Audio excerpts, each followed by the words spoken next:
The expressed views of the guests on this podcast are theirs alone and not necessarily endorsed by the host, TWBC, or any associated sponsor. Conversations that are robust yet balanced, on point and to the point. You are listening to the talk of tournament water skiing. This is the TWBC Podcast. And now, here's your host, Tony Lightfoot. Well, greetings, one and all. I am the aforementioned Tony Lightfoot, and this is the latest edition of the TWBC Podcast. Glad to have you on board, and thank you for your support. Well, whenever it came to selecting a formula and a format for this latest podcast, I went to the map and found the London borough of Wandsworth, which has created two of the finest tournament water skiers in the world. Obviously, you know of Freddie Winter, who I say ad nauseum is from that blessed borough. But also, we've got Joel Poland, who comes from that same borough as well. I mean, two boroughs at about three square miles have produced two of the greatest skiers in the world today. So say hi to the good folks, gentlemen. Howdy, how's it going? Hello everyone. I just actually would like to say that I'm Wandsworth born and bred, and Joel's a pretender. He moved there, so it's not quite the same. Spicy. All right then, so you're actually specifically from Clapham, right?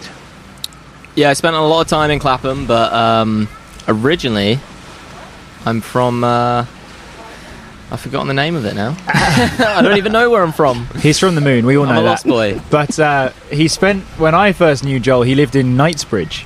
And I just remember, before that was in Crystal Palace, actually. Crystal Palace. Yeah. Oh, wow. Moving all around. Oh, you moved around a little bit. You're a bit of a nomad. So you're slowly moving south. Crystal Palace down to... Where actually is Crystal Palace, in the north or the south? Crystal Palace is south of the river. Way south. I mean, we're towards Croydon. Okay, wow, yeah. Good old Croydon. Okay. Love a bit of Croydon. Spent a bit of time in Balham and then moved to Clapham. Barlam. It's like Harlem. Barlam.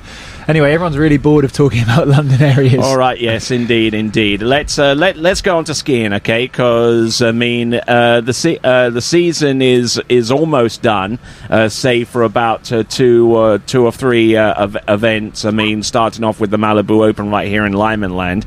I understand this is one of the first times that each of you have been here. Is that correct? Yeah, it's my first time here. You've been here before, right? I was here in 2015 for the Malibu Cup, so 7.5 years ago. That's quite a long time, actually. Okay, so what do you reckon to the site there, Joel? First blush skiing on it. Yeah, I've had a couple sets today, and it's feeling pretty good. You know, we've had a long drive on the way down, so I wouldn't say I've skied great, but I'm feeling pretty ready for a tournament tomorrow. There's definitely good potential here. And Freddie here, confident, is running at an all-time high. He's won the Mastercraft Pro, which took place over at Lake Grew about a week or so ago. So how does that play into your preparations here, Freddie? It's an interesting one. I mean, we've got 3 weekends in a row, Mastercraft, Malibu, and then Travers next week, the Grand Prix, and 3 different boats. So I certainly didn't get carried away in any celebrations. You know, as Joel well knows, you've got to, when you win, you've got to enjoy it, but then not sort of lose the plot and take your eye off the ball. So I've tried to very quickly kind of come back and think about this tournament, how I'm going to prepare. So hopefully some good stuff for a second weekend in a row.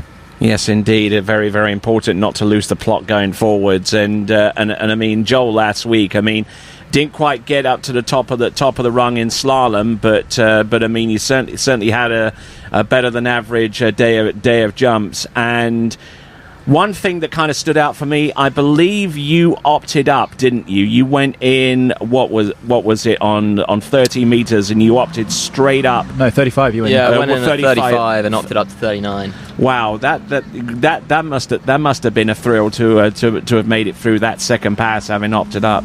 Honestly, at that point, it was just I figured I wanted the headwind 39. It was probably going to be a little bit easier for me. My aim is just to run 39 at this point. I mean, I'm still pretty early in my slalom career.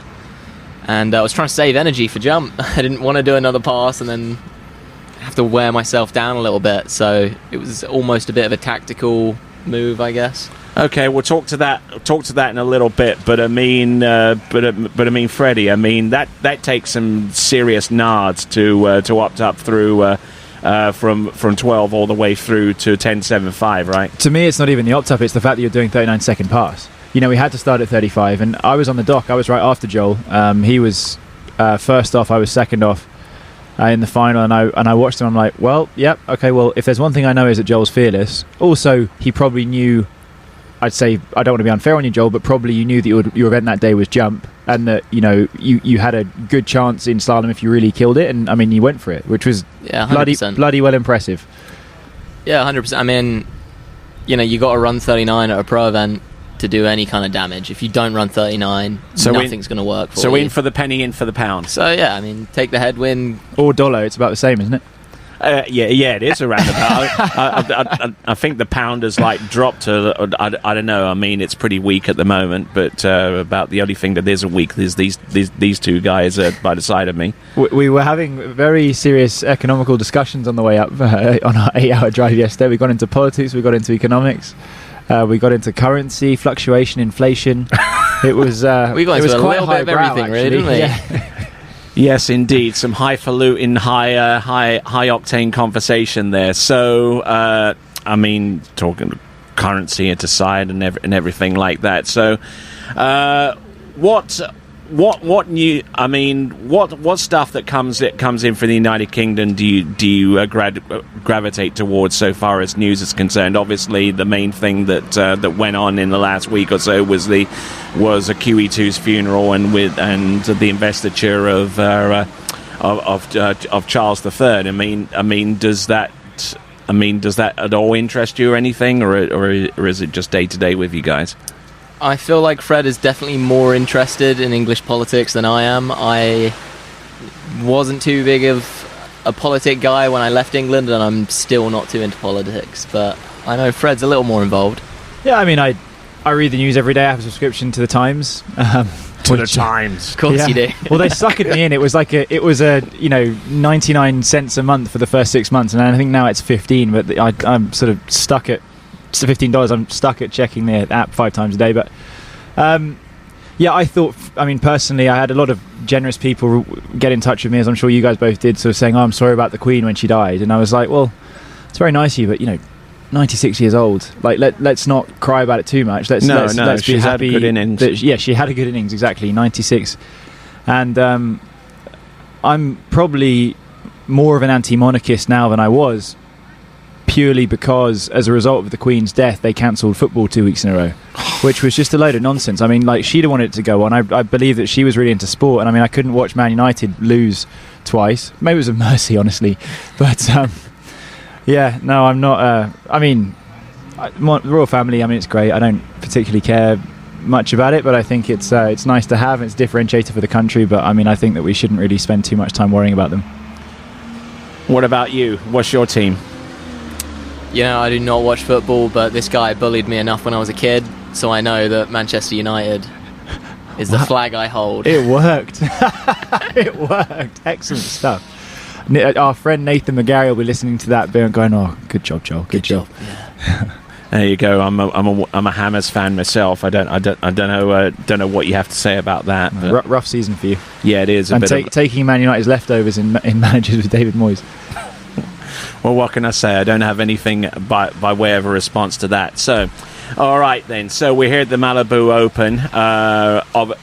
Obviously, you're looking to try and keep actually to close down the gap in points between yourself and Will Asher on the Water Ski Pro Tour.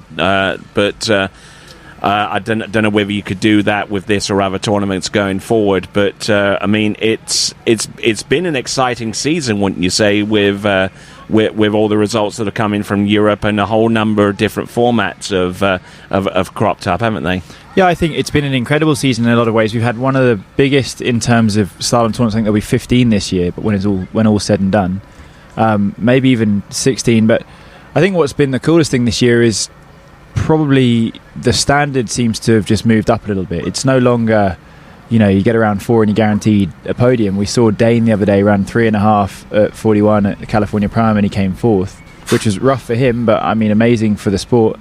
Will Ash has been on fire, incredible. Obviously Nate's been doing well. What about this guy? Oh, I'm at the bottom of the pack. I'm still trying to find my way through and claw up. At the same time, you've got John Travers, again, unfortunately for him, at the California Prime, ran 3 at 41 and didn't make the final. That's crazy. That just wouldn't have ever happened 10 years ago, 5 years ago. So you've got those. It's not just at the very top that it's very, very tight and getting bigger, but everyone's moving up. And Joel is one of those guys. Hit boy 3 at 10.25 last weekend. I think fairly you didn't get that buoy, Joel. I don't know. I knew it was initially called 3 or something. I didn't give it to me either. Okay, well, that was good of you. Well done. But yeah, it's been a phenomenal year. Really excited for slalom skiing. All right then. Now let's swing the attention towards overall skiing, because there's been a number of events that have taken place this summer as well that combine all 3 events: slalom, tricks, and jump.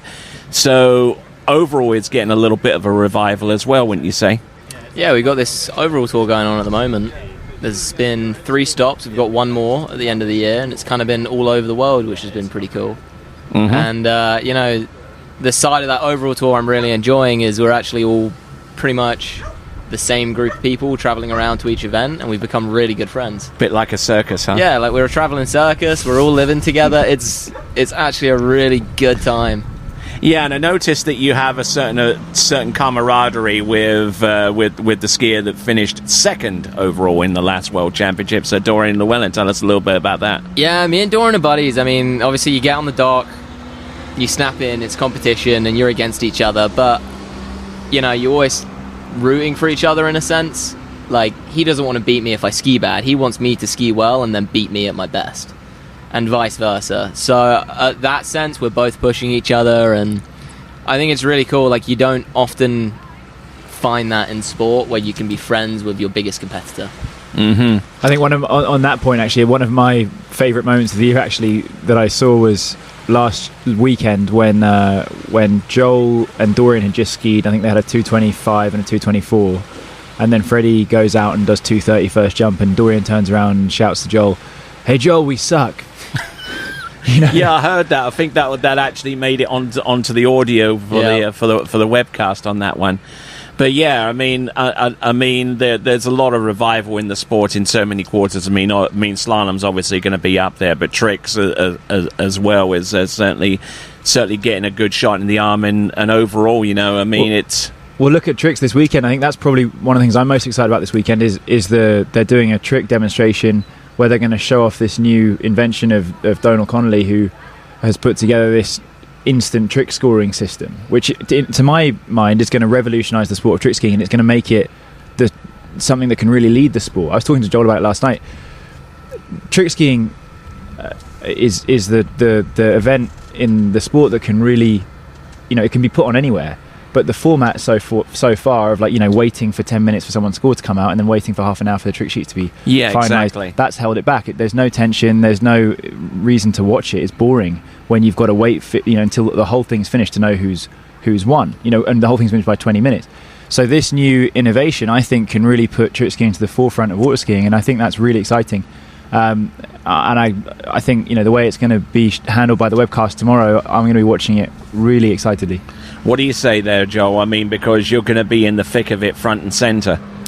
I think it's great for everyone who's not standing on the dock next and finding out the score of the guy that just went. That side of it is something we're trying to get used to, because we've had a couple of events this year with the overall tour where we have the instant score, and we've been getting the scores before we go out and trick, which for us trickers is something we've never had to deal with before.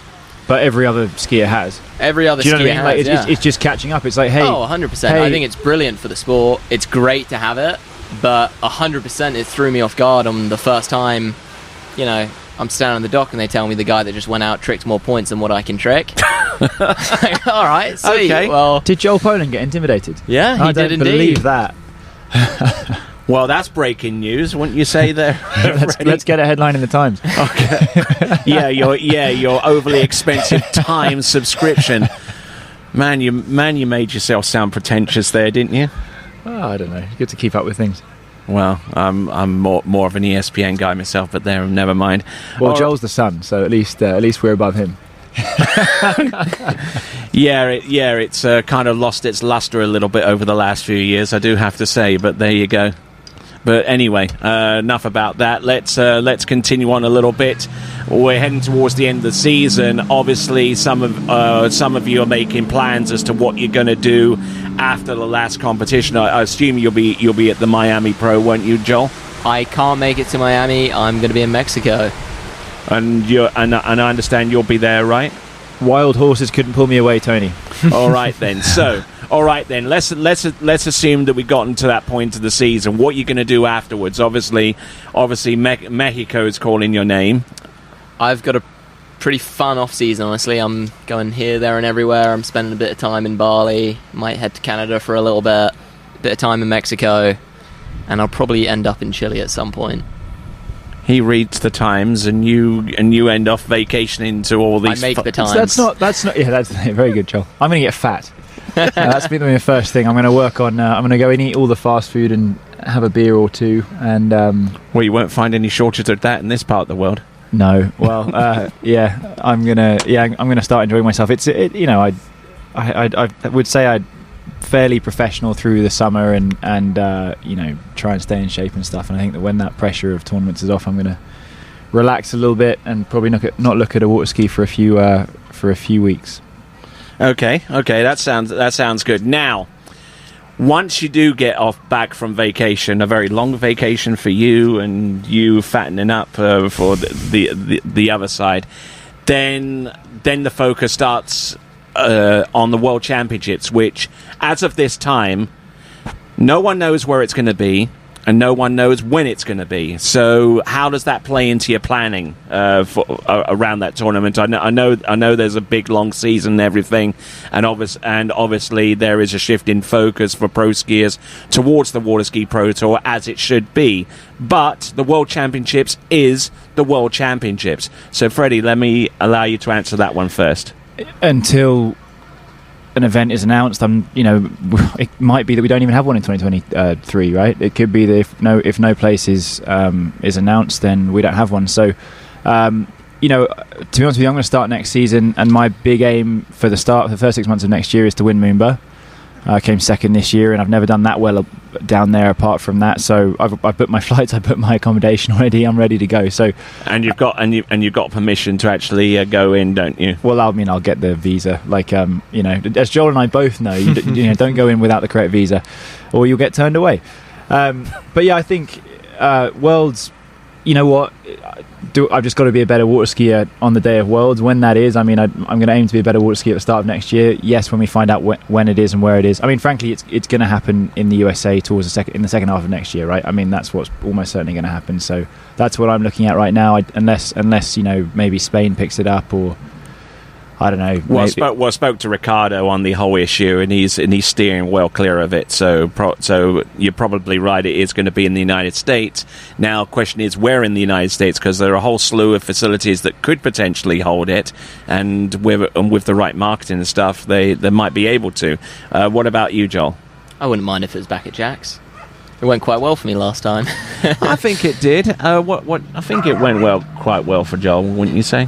Went unbelievably well, and I'd like to have another bite of the cherry. So it's a phenomenal place. I wonder, it was the best Worlds that really ever happened in terms of the level of skiing, in terms of the webcasting, just the whole aura around it. There was no negativity like there had been at the previous Worlds where they were inappropriate sites. And of course, those dockside interviews and the jumping event were just completely out of this world. Yeah, that was very stressful, actually. I had to. I took on the job and then kind of realised I don't really know what I'm doing here, and I'm about to enter these hyped up jumpers world, and I don't want to annoy them. Oh, so it's a scary place, isn't it? It was a little bit. It was a lot more low key last weekend at the Mastercraft Pro. I can tell you that much. Indeed. So, what was your response to the whole deal? I'm not too worried about where the Worlds will be next year. Wherever they end up, we'll have some kind of warning, and I'll be training and I'll be ready to ski. Que sera, whatever will be. If anything, it's like a little bit of motivation to be ready for any time at any place. Indeed. But what we can say for sure is it's not going to happen at 2 months' notice. Do you know what I mean? There's no way that's going to happen. So if they can't find somewhere, it'll happen in 2024, and there we go. Okay, all right then. So we're gonna start to put a bow on the end of this podcast. Are there any issues that either of you two want to bring up a little bit? For the benefit of the listeners. I mean, put yourself in the listener's point of view and like think to yourself: I want Joel Poland and Freddie Winter to say something, to clarify some stuff that goes on, like left foot and right foot. I was going to ask this exact same thing. I was going to. My question to Joel was: do you think it's made you a better skier, or do you think you're just a weird person? I'm definitely a weird person. It's made me a better skier. It's a little bit of both. I was about to get controversial there, though. I was thinking, okay, if there's one thing about tournament water skiing I'd love to change. Go for it. Some tents on the sideline. The sun is killing me.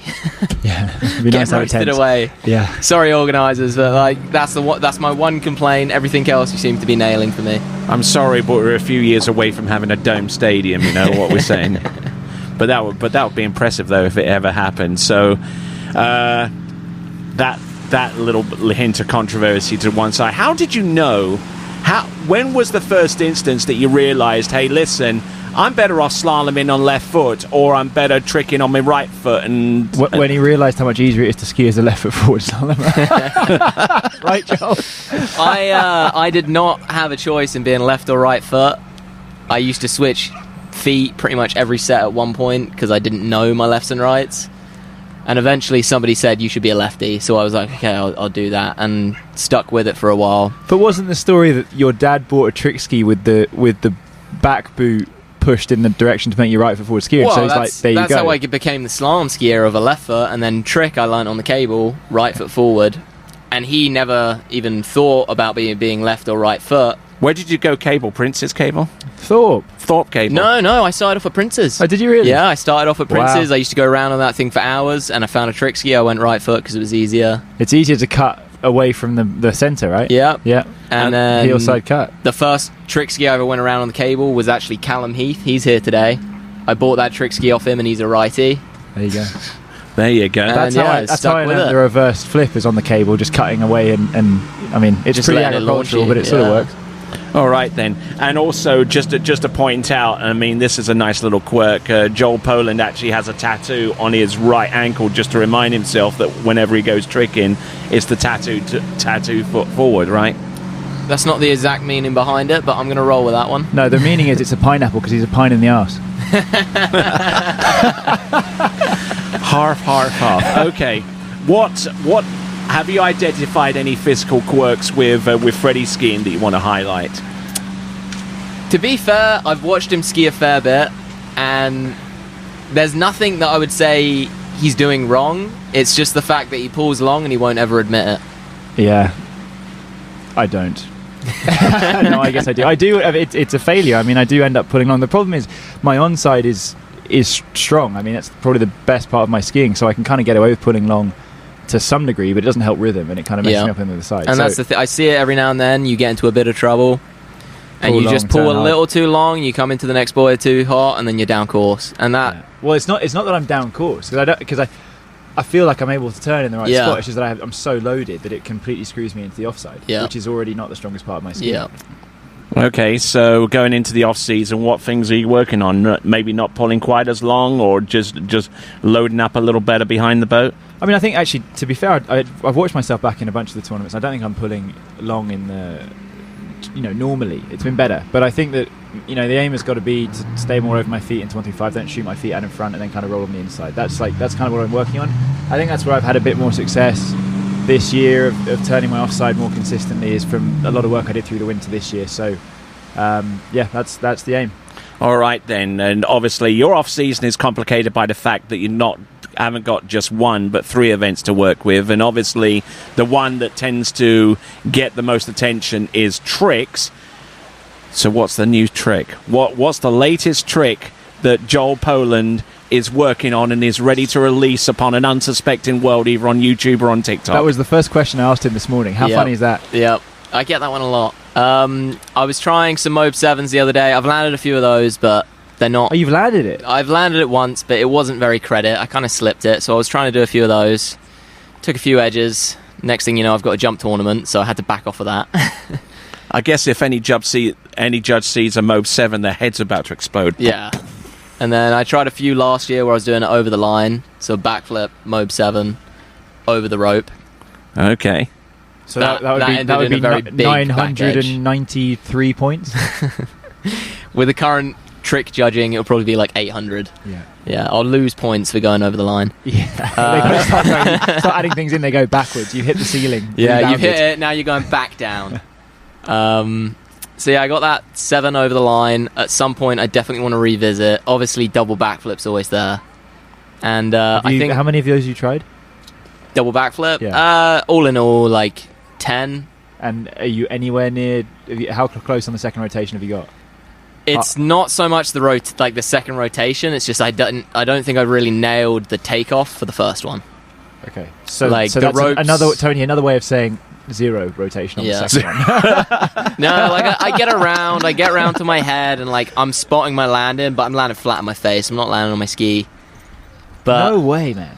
That's pretty cool. It's getting there, but you got to change the boat speed. You got to change Slower? the rope length. You know, you're a little faster. A little bit faster, and then I was putting my rope about 2 meters longer, so I had more time in the air to flip.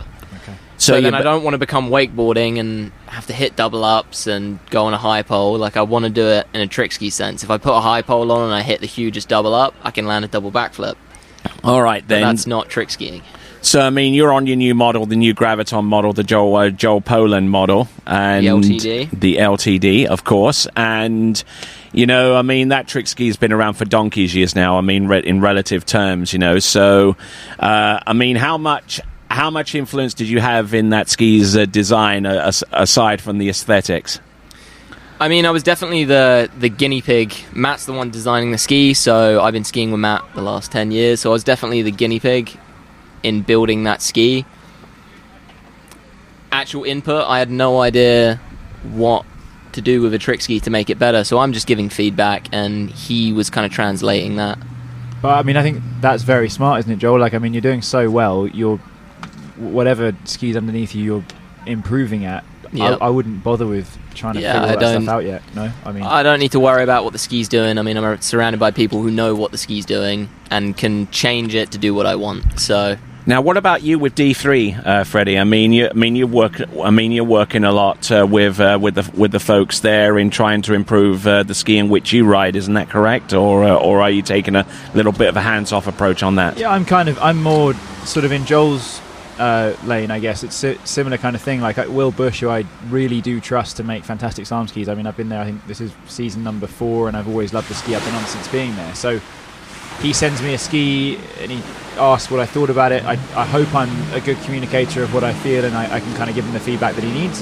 But I'm not sort of saying, hey Will, the bevel's not working, or like the flat spot needs to be. I don't understand that, and I don't necessarily want to understand it, because I know that I've got so much more to improve on my own skiing. I'm so far from a finished article that I don't want to start blaming my ski, which I think it's a tricky way to go when you start looking at the ski and trying to fix that and not your issues. Yeah, I mean, it can help. Like, I mean, if I could have something that masks my issues, that would be great too. I'd like that, but I think there'd be such a learning curve in getting to the point where I could sort of direct that. I think it would take my skiing down a level before it came back up. Yeah. I'm not sure I want that.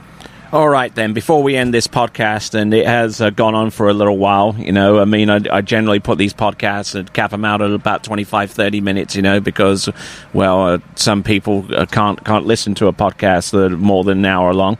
But I try and keep it concise, you know, robust and everything like that. So I'm going to ask you one more question, same question to both of you. Where do you see this sport in 5 years' time? Me first? Okay. Where do I see it in 5 years' time? I mean, I think it's a big question, but what I can say is that if we continue along the same path as we have since 5 years ago, that would be huge. I mean, we've seen numbers come through the roof in terms of viewership. But, you know, obviously we're nowhere near where we need to be to attract big sponsors. But if we can continue, if the level of broadcast can be even 20% better than it is now, having improved by 100% in the last 5 years, that would be huge. we just need to find a way to get the product out. The product's great, in my opinion. We've got great tournaments. We've got we've got Wade on the dock. There's you guys commentating, and there's great skiing happening in front of it in 3 different events. I do think that in 5 years' time, trick skiing's going to be a lot bigger than it is now. I really do. And I think that with the way that Donald's put this together, I was talking to him about this morning, I think that this is the beginning of something quite huge. And we've got to, I say we, everyone involved in the sport's got to put it together to where we can put trick skiing in front of people, and that will help the sport overall. What say you, Joel? I think it would be cruel to put a cap on where I think we could get to in the next 5 years, but what I can see is having a unified tour. I mean, we have that started already, and I can only see that really going uphill from here with Pro Water Ski Tour and having the webcast. The way I picture skiing in the next 5 years is that each event will follow through to the next, and that we will have a continuous tour rolling year on end where there's value to that. And that's building already, that's already started. I only really see that growing larger, and I don't know where that will get to in the next 5 years, but I know it's going to get better. All right then, so we'll put a cap on this. This has been the TWBC podcast, the Wandsworth special, as it were, and I'm going to give the mic to each of you guys to say your thanks and acknowledgements to those that have supported you up to this time. I'd like to thank Joel for really giving me a somewhat of an idol below me to not how not to act, like to act in a better way. No, I'm kidding. No, well, everyone knows who they are. Lots of people. I hope I tell everyone who I am grateful to that I am grateful to them, and thank you to all of you people. I want to thank you, Tony. That's a good one. I do want to thank you because I feel like you've been doing this job for quite a while now, and I really think someone needs to interview you at some point soon. Or maybe that might... wait for the TWBC World Championships documentary that comes out. There is an extraordinary Tony Lightfoot interview. Extraordinary. Perfect. Well, I want to thank you, Tony. Thank you very much for everything you're doing for our sport and being the voice behind it. Wow, shucks. Indeed. Thank you very much, guys. And that was Joel Poland and Freddie Winter in the Wandsworth special of the TWBC podcast. And until next time, it is ciao for now. Thank you for listening to the TWBC podcast. Be sure to check out our website at waterskibroadcasting.com. Links to our presence on major social media platforms can be found there, as well as updates to our webcast and this podcast. Duplication or rebroadcasting of this broadcast without written consent of TWBC is prohibited. Subscribe to us on your favorite podcast platform and be sure to join us next time for the next edition of the TWBC Podcast.